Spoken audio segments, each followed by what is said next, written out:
Have you ever looked at someone who seems to have the perfect life, the perfect words, the perfect grace, the perfect family image, and felt like something was just off? We've all been told a specific story about the Duchess of Sussex. It's a story of a woman who found her prince escaped a toxic environment and built a new world based on truth and connection. But what happens when the people who actually raised her, the ones who were there before the cameras, the titles, and the global platform all start saying the exact same thing? And what they're saying isn't just about a family feud, it's about a system, a cold, calculated, and professional system designed to replace real human connection with a managed performance. When one person tells you a story of being cut off, you might think it's a misunderstanding. When two people tell it, you start to wonder if there's a pattern. But when three people, a father, a mother, and a sister, all describe the exact same machinery of isolation that isn't a coincidence anymore, it's a revelation.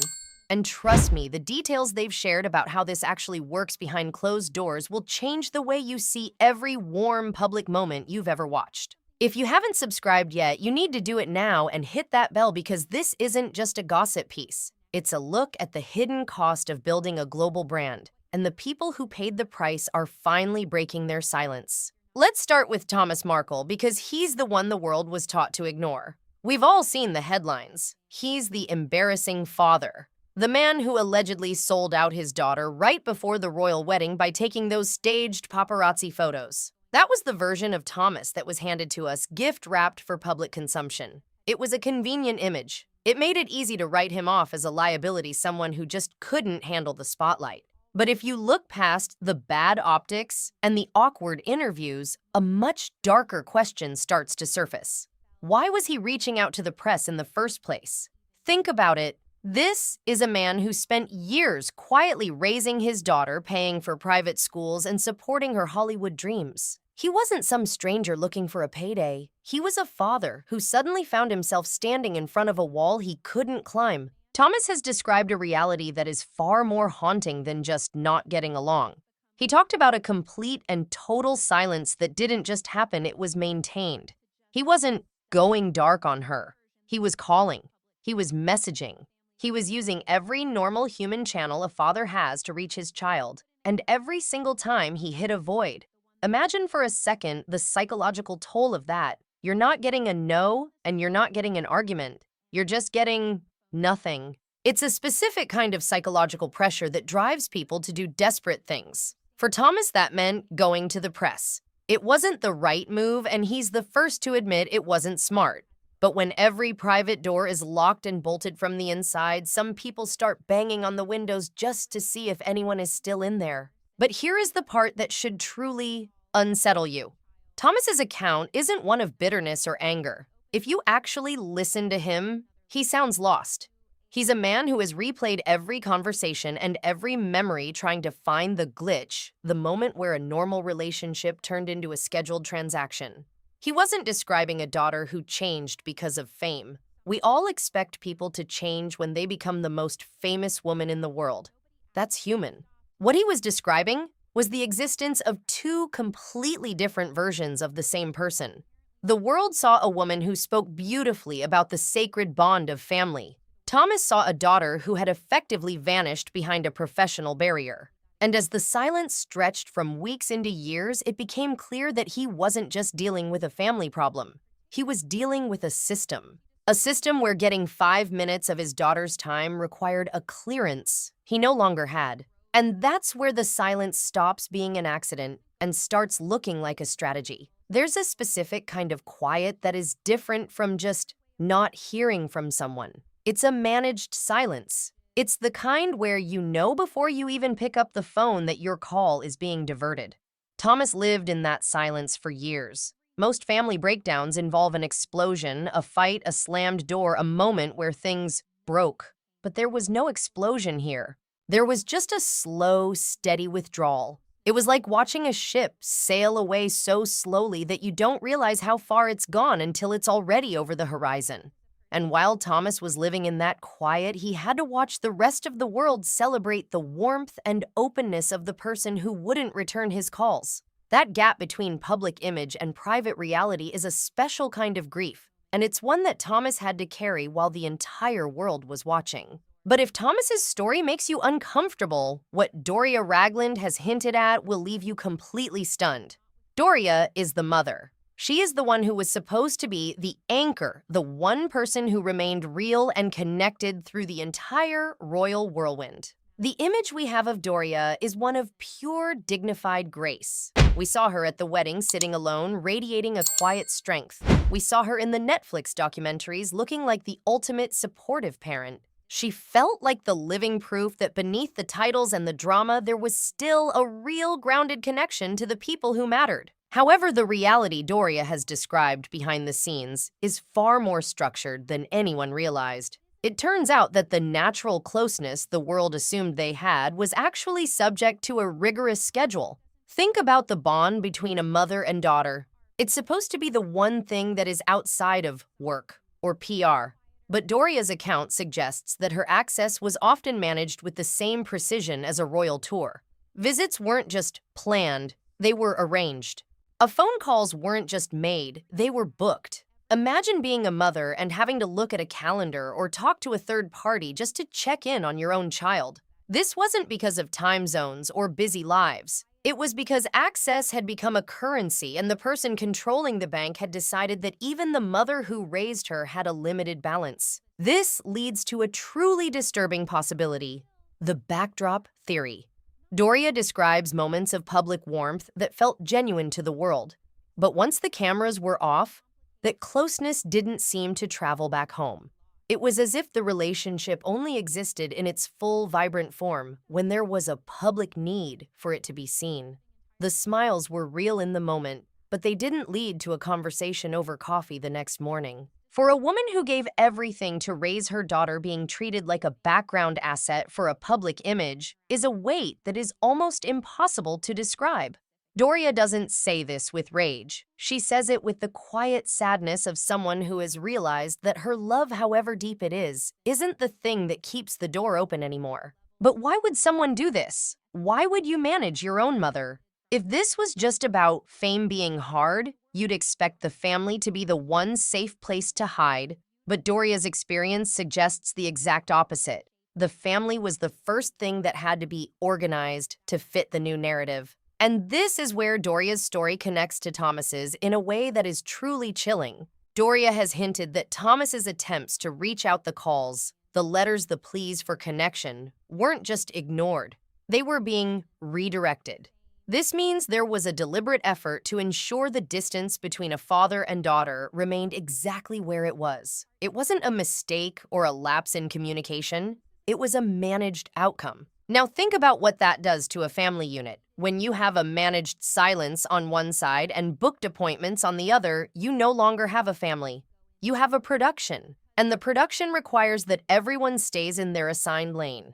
If Thomas stays in the embarrassing dad lane and Doria stays in the supportive, quiet mother lane, the story works for the public. But the moment someone tries to step out of that lane, the moment a father tries to actually be a father or a mother tries to actually be a mother, the system pushes back. It's a sustained pattern of choices that prioritizes the story over the human beings in it.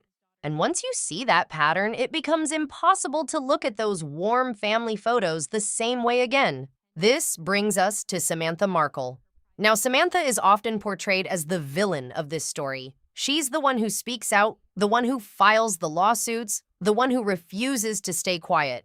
But Samantha provides something that Thomas and Doria don't: the mechanics. She doesn't just talk about how it felt, she talks about how it worked. Samantha grew up in the same house, shared the same childhood, and knew the unfilmed version of her sister better than anyone. And she watched that shared history get systematically dismantled in real time. Samantha's account of the shattering of their bond is particularly revealing because it didn't happen all at once. It was a death by 1,000 cuts. First, the invitations stopped coming. Then the conversations got shorter. Then a layer of management appeared between them. Suddenly, Samantha wasn't just talking to her sister, she was navigating a filter. And the most painful part for her was watching the public version of their relationship be constructed for the media, while the real version was being buried. She describes moments that the world took as proof of a bond, knowing that every gesture was calculated for how it would look in a headline. But Samantha went further. She pointed out that this wasn't just about her. She watched the same thing happen to Doria. She saw the way their mother was timed and scheduled, and she realized that none of it was accidental. Even the spontaneous moments of connection felt like they had been run through a PR filter first. Samantha describes the feeling of being invisible, not because she wasn't there, but because the version of her that actually existed didn't fit the Duchess story. So the system simply edited her out. And when she tried to speak up about it, she was hit with the full force of a global media machine that labeled her as bitter or crazy. Imagine the frustration of sitting in a courtroom as Samantha has, trying to prove that your own life story has been rewritten by someone else. She has talked about the machinery of the palace and the PR teams describing how they would assemble interactions before they ever happened. It wasn't about what was true. It was about what was useful. And if a family member wasn't useful to the current chapter of the story, they were sidelined. But Samantha was close enough to see the wires. She saw how the image was built, and that position too close to ignore the truth but too far to change it is perhaps the most painful place to be. But here's the thing that really changes the game. This isn't just a he said, she said family drama anymore. In the last few years, recent rumors and accusations have surfaced regarding the specifics of these family breaks. Some legal experts following the Samantha Markle cases have pointed to discrepancies in the stories being told to the media. There are even whispers about suppressed evidence or hidden documents, like the birth certificate rumors mentioned in the transcript that could potentially flip the entire official narrative on its head. While we have to be careful with speculation, the legal heat surrounding these claims suggests that there is a lot more truth waiting to be exposed than anyone realized. Why would three people who don't even like each other, Thomas, Doria, and Samantha, all end up landing in the same place? They don't have a coordinated agenda. They aren't teaming up. They are three individuals from different backgrounds with different relationships, yet they all describe the same outcome: managed silence, performed closeness, and a public image that looks nothing like the private reality. One person saying it is a perspective, two people saying it is a pattern, three people saying it is a fact. And that fact points to something very uncomfortable about the nature of modern fame. We live in an era where you can literally curate your own life. You can decide who gets to be in the story and who gets left on the cutting room floor. But when those edits involve your own parents and siblings, the human cost is astronomical. Thomas Markle eventually reached a point where he simply stopped waiting for the phone to ring. That is a quiet, devastating moment for any father. Doria Ragland learned to contain her love within the boundaries of a PR schedule. And Samantha Markle watched her own history be turned into a betrayal narrative. So here is the question that sits at the center of all of this. Is there ever a version of protecting your image that justifies that kind of distance? Is there a point where the person you're pretending to be for the world starts to matter more than the people who actually raised you? Because none of these people are describing a stranger. They still recognize her. They still love her. And that is what makes this so much harder than a regular celebrity feud. It's a story about the hollow nature of a constructed life. It's about the void that gets created when you try to replace real history with a managed version of the truth. Think about the warmth we see on camera, the hand-holding, the soft voices, the speeches about compassion. Now, compare that to the image of a mother having to book a call or a father watching his daughter's life through a TV screen because he can't get past a gatekeeper. The gap between those two things is where the real story lives, and it's a story that should make us all a little bit more skeptical of the perfect narratives we're sold every day. Because the price of the crown or the price of the brand is often paid by the people who knew the truth before the story ever started. If your family started saying these things about you, would you be able to actually hear it? Or would you retreat further into the managed version of your life? It's a hard question to answer, but it's the one that matters most. Because the people who love us first are usually the only ones who can see through the performance. And when we stop listening to them, we might just lose the only part of ourselves that was actually real. What do you think? Is this just a complicated family doing their best? Or are we looking at a calculated system of isolation? Does the public image ever justify the private cost? Drop your thoughts in the comments because I really want to hear where you land on this one. If this deep dive hit you differently, make sure you hit subscribe and turn on those notifications. We're going even deeper into the suppressed details of this story in the next video, and trust me, you don't want to miss what's coming next.